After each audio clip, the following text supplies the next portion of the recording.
আসসালামু আলাইকুম। আশা করি সবাই ভালো আছেন। আলহামদুলিল্লাহ আমিও ভালো আছি। আজকে আপনাদের সাথে শেয়ার করব একটা কাঁঠালের বিচি তরকারি। এটা আমার একটা আঞ্চলিক রান্না। বিসমিল্লাহ।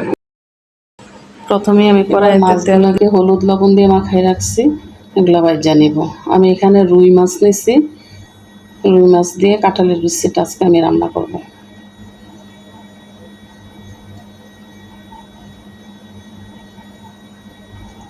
ভালোভাবে মাছটাকে ভাজা নেব। এবার উল্টাই দিলাম।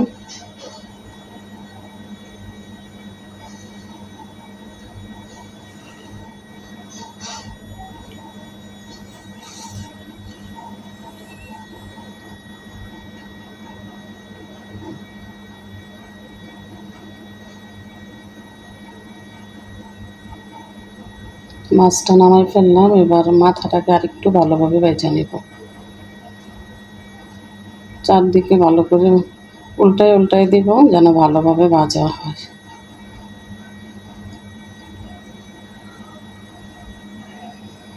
হয়ে গেল মাছের মাথা আমারটা ভাজি।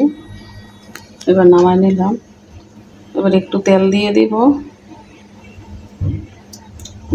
পেঁয়াজ,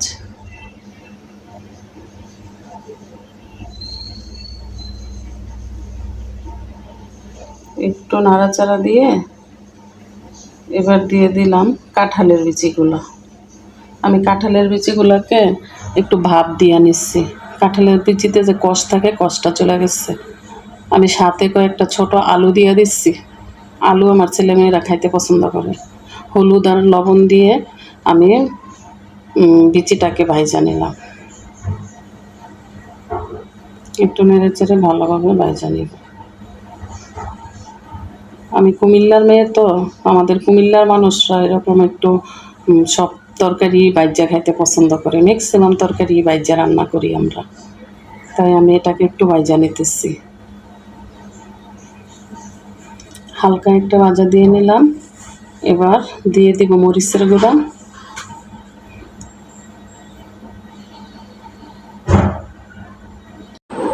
দিয়ে দিলাম জিরার গুঁড়া।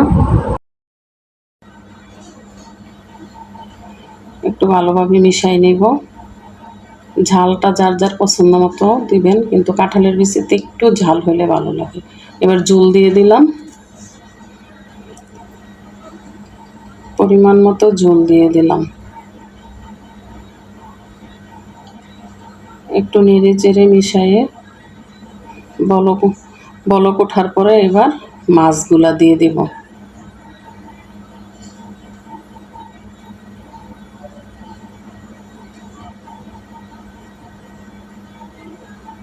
দিয়ে দিলাম মাছগুলা।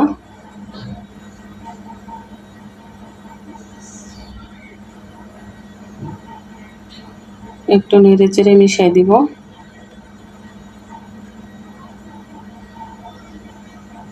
এবার একটু ঢেকে দিলাম, সিদ্ধ হলে নামাই ফেলবো। এ তো হয়ে গেল কাঁঠালের বিচি।